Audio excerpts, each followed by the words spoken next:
Hello guys, tayo ngayon ay gagawa ng fish potato patties. So, ang style nito is Portuguese potato patties.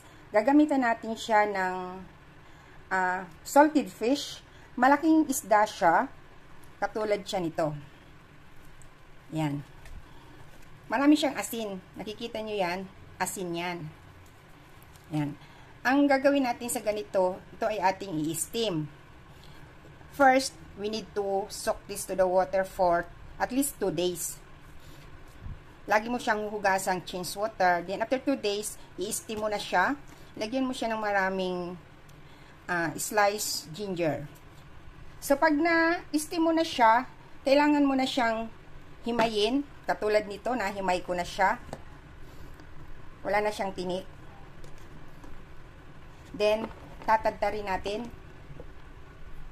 ng pino. Katulad nito. Oh, tinadtad ko na siya.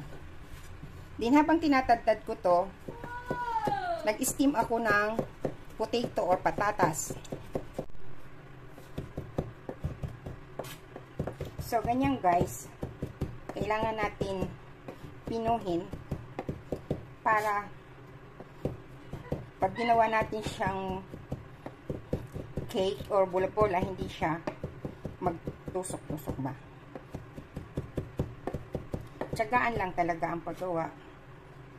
So, okay na to guys. So, yan guys.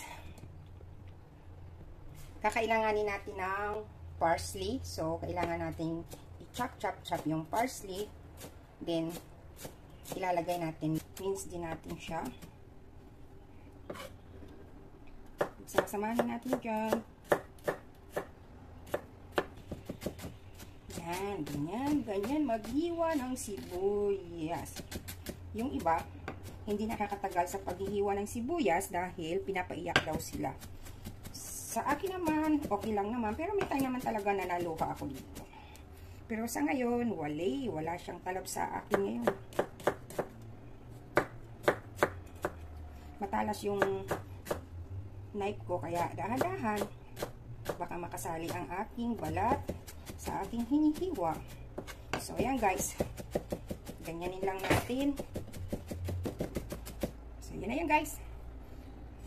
Sasamahan natin ng isang itlog, o di ba, isang kailangan natin syempre ng patatas. So ito yung patatas ko, syempre binalatan bago in-steam. So luto na po siya. Ilalagay natin, tinanganin natin dito. Bahala na kayo kung paano nyo i-smash, kung anong gagamitin nyo. Basta i-smash yan, ganyan.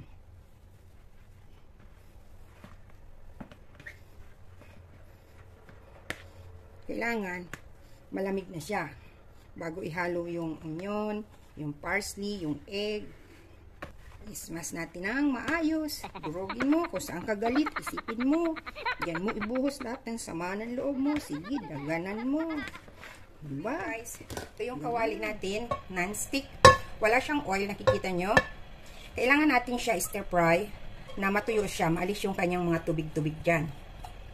Tsaka magkaroon ng aroma. Yung amoy ng tuyo. Ayan. Ganun lang natin siya. So, ganyan lang guys. Para matuyo siya.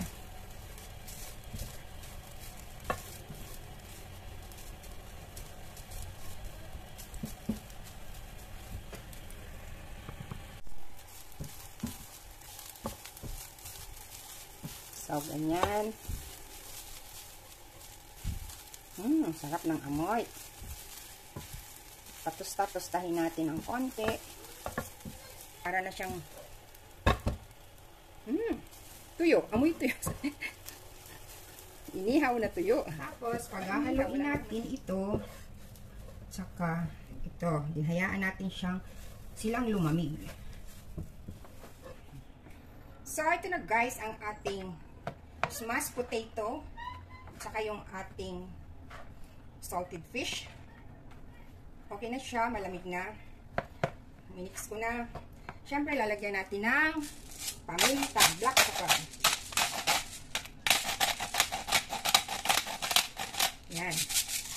Then, lalagyan natin ng kunting salt lang kasi yung fish, yung dried fish is a little bit salty.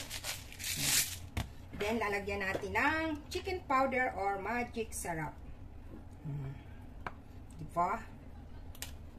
Then, ilalagay natin yung 1, 2, 3. Then, syempre, ilalagay natin yung ating parsley and shallot. Then, lalagyan natin ng kunti lang. Cornstarch. Then, kailangan natin siyang imikos-mikos. Mikos-mikos, diba? Mikos-mikos. Sarap. Sarap.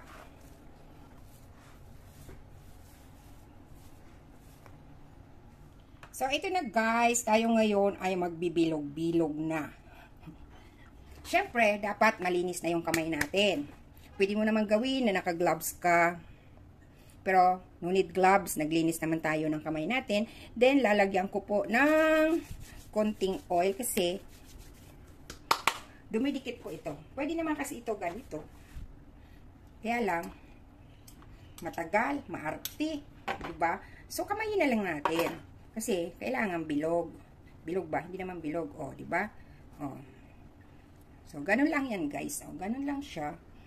Lagay natin doon. Meron tayong prepare na tray with flour para hindi siya magdikit.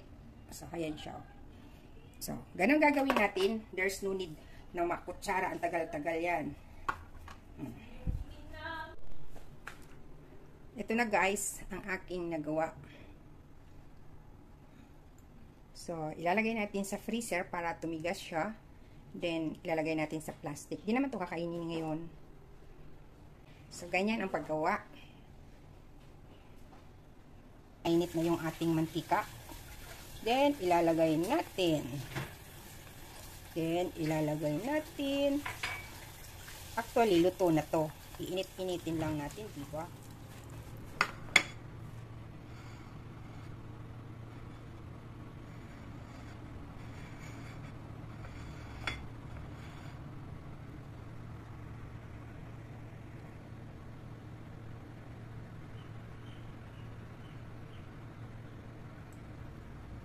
Yan guys. Salamat. Thank you for watching.